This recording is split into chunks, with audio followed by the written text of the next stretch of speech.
નમસ્કાર મિત્રો, તો આજે આપણે પુરુષોત્તમ માસ વ્રત વિશે વાત કરીશું, તો તમે તેને જરૂરથી સાંભળો. દર 3 વર્ષે પુરુષોત્તમ માસ આવે છે ત્યારે ઘડાની સ્થાપના કરવામાં આવે છે. આ સ્થાપન પાસે ઘીનો અખંડ દીવો બાળવામાં આવે છે. સવારે વહેલા ઉઠીને નદીએ સ્નાન કરવા જવામાં આવે છે. પછી આવીને ઘડાનું પૂજન કરવામાં આવે છે. દીવાના દર્શન કરી પીપળા અને તુલસીનું પૂજન કરવામાં આવે છે. આખો માસ એકટાણું કરવામાં આવે છે. ભોંય પથારી કરવામાં આવે છે અને મહિનો પૂરો થતાં બ્રાહ્મણ જમાડી યથાશક્તિ દાન કરવામાં આવે છે. એક હતો બ્રાહ્મણ અને એક હતી બ્રાહ્મણી. ઘરમાં 2 જ જણા. છૈયું છોકરું કોઈ નહીં, પણ ભારે ધનવાન. ઘરના કોઠાર ધન ધાન્યથી ભરેલા. એવામાં પુરુષોત્તમ મહિનો આવ્યો એટલે બ્રાહ્મણ ને બ્રાહ્મણી તો રોજ નદીએ નાહવા જાય. નાહી ધોઈને ઘેર આવે અને પૂજન વિધિ કરે ત્યાં બપોરનો સમય થઈ જાય. રસોઈ કરવાનો સમય રહે નહીં. એમને લાગ્યું કે અરે રે, ભગવાને એકાદ દીકરો આપ્યો હોત તો પરણાવીને વહુ લાવત અને વહુ રસોઈ કરી રાખત, પણ દીકરા વગર વહુ લાવવાની ક્યાંથી? બ્રાહ્મણી કહે, ગમે તેમ કરો પણ વહુ લાવો. વહુ વગર કોઈ રસોઈ કરી આપનાર નથી અને આપણને સેવા પૂજા. પાછો રસોઈ કરવાનો સમય મળતો નથી. બ્રાહ્મણ કહે, પણ દીકરા વગર લાવવાની ક્યાંથી વહુ? કોઈ પૂછે તો કહેજો કે દીકરો કાશીએ ભણવા ગયો છે. થોડા વખતમાં જ કાશીએથી ભણીને અને પંડિત બનીને પાછો આવી જશે.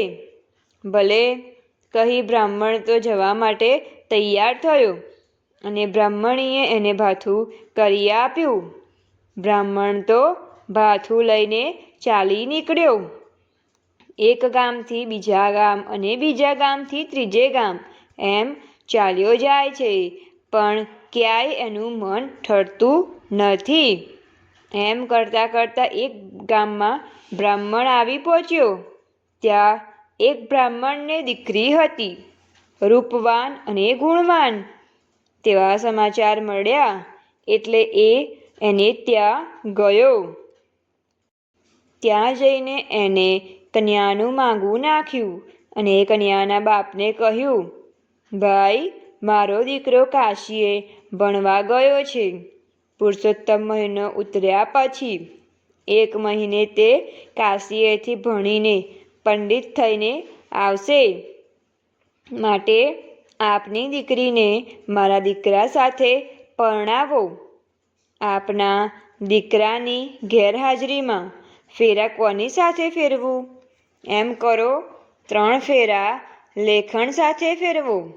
4થો ફેરો બાકી રાખો.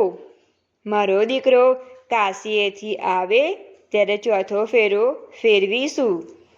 ભલે કહી કન્યાના બાપે માંડવો રોપાવ્યો, ચોરી બંધાવી, મંગળવાજા વગાડ્યા અને છોકરીને લેખણની સાથે 3 ફેરા ફેરવી બ્રાહ્મણની સાથે વિદાય કરી. બ્રાહ્મણ તો વહુને લઈને ઘેર આવ્યો. બ્રાહ્મણને બ્રાહ્મણી રોજ નદીએ નહાવા જાય અને પાછળથી વહુ રાંધીને રસોઈ તૈયાર રાખે છે. સેવા પૂજન કરી બંને પરવારે અને પછી જમવા બેસે છે. એક દિવસની વાત છે. બ્રાહ્મણ અને બ્રાહ્મણી નદીએ નહાવા ગયા અને વહુ પડોશનને ઘેર દેવતા લેવા ગઈ. ત્યાં જઈને કહે, અરે કાકી, આજે દેવતા બુઝાઈ ગયો છે, જરા આપો ને. પડોશને કહ્યું, વહુ ઊભી રહે, દેવતા આપું છું.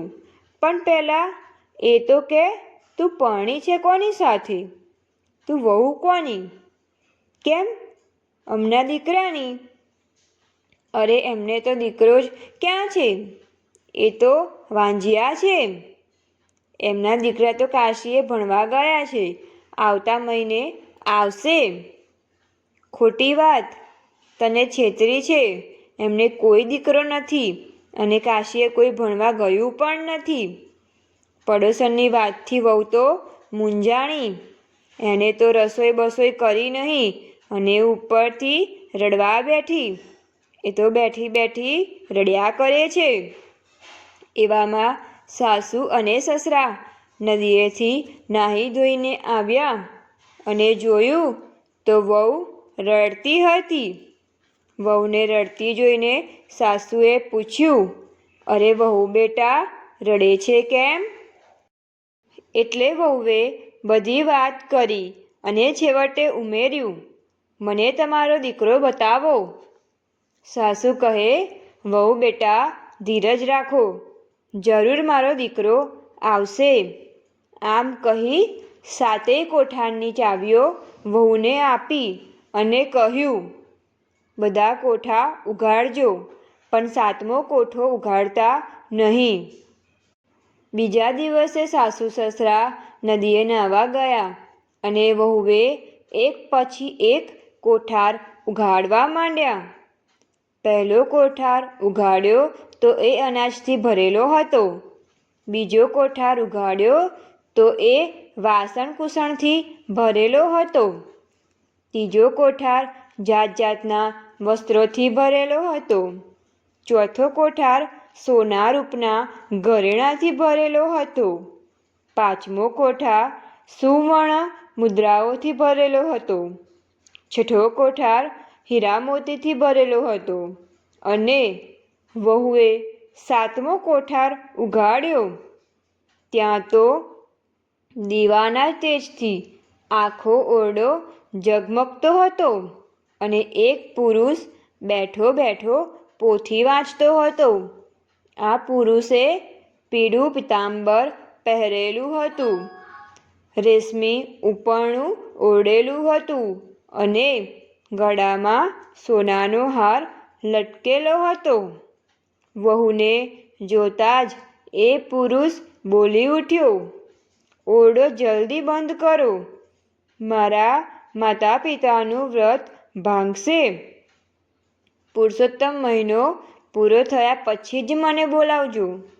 પછી જ 4થો ફેરો તમારી સાથે ફરીશ અને પરણીશ. આ સાંભળી વહુએ તરત જ ઓરડો બંધ કરી દીધો. અને એને સાસુ સસરાની વાત સાચી લાગી. વહુ તો રાજી થતી થતી રસોઈ કરવા લાગી. એમ કરતાં કરતાં પુરુષોત્તમ પૂરો થયો. આજે ઉજવણું કરવાનું હતું એટલે વહુ જાતે જ રાજી થતી થતી ઘેર ઘેર નોતરા દઈ આવી. અને સમય થયો એટલે બ્રાહ્મણ આવ્યા, મંત્રો બોલવા લાગ્યા, લગ્નની વિધિ થવા લાગી. વહુ કહે, સાસુજી, આજે તો તમારો દીકરો આવશે અને મારા 4થો ફેરો ફરવાનો છે, બરાબર ને? આ સાંભળી સાસુ વિચારમાં પડી ગઈ. દીકરો હોય તો આવે ને? એવામાં મહારાજે કહ્યું, હવે વર અને કન્યાને મંડપમાં પધરાવો. આ સાંભળી સાસુ વધુ મૂંઝાવા માંડ્યા. એટલે વહુ બોલી, બા, તમે મૂંઝાવ છો કેમ? તમે તો કહેતા હતા ને કે તમારા દીકરા કાશીએ ભણવા ગયા છે. પણ એ તો કાશીએથી આવી પણ ગયા અને છેલ્લા 7મા કોઠારમાં બેઠા બેઠા પોથી વાંચે છે. એમનું નામ પુરુષોત્તમ દાસ છે. એમને બોલાવો. એમને કહ્યું હતું કે સમય થાય એટલે બોલાવજો. અને વહુની સાસુ તો આનંદમાં આવી ગઈ. એ તો 7મા કોઠાર પાસે ગઈ, કોઠાર ઉગાડ્યો અને સાથ દીધો, અરે બેટા પુરુષોત્તમ, બહાર આવો, સમય થઈ ગયો છે. અને એકદમ પુરુષોત્તમ ભગવાન બહાર આવ્યા. એમણે આવીને સીધા મંડપમાં પ્રવેશ કર્યો. મા બાપને ભેટી પડ્યા અને પરણવા બેસી ગયા. ચોથો ફેરો બાકી હતો તે પૂરો થયો. લગ્ન ધામધૂમથી ઉજવાઈ ગયા. આખા નગરમાં ને ઘરમાં આનંદ થઈ ગયું. જય પુરુષોત્તમ ભગવાન. તમારું વ્રત કરનારને, તમારી કથા વાંચનારને અને સાંભળનારને સૌને બ્રાહ્મણીને ફળ્યા એમ ફળજો. અને આવી વિડીયો જોવા માટે અમારી ચેનલને લાઈક, શેર એન્ડ સબસ્ક્રાઈબ જરૂરથી કરો.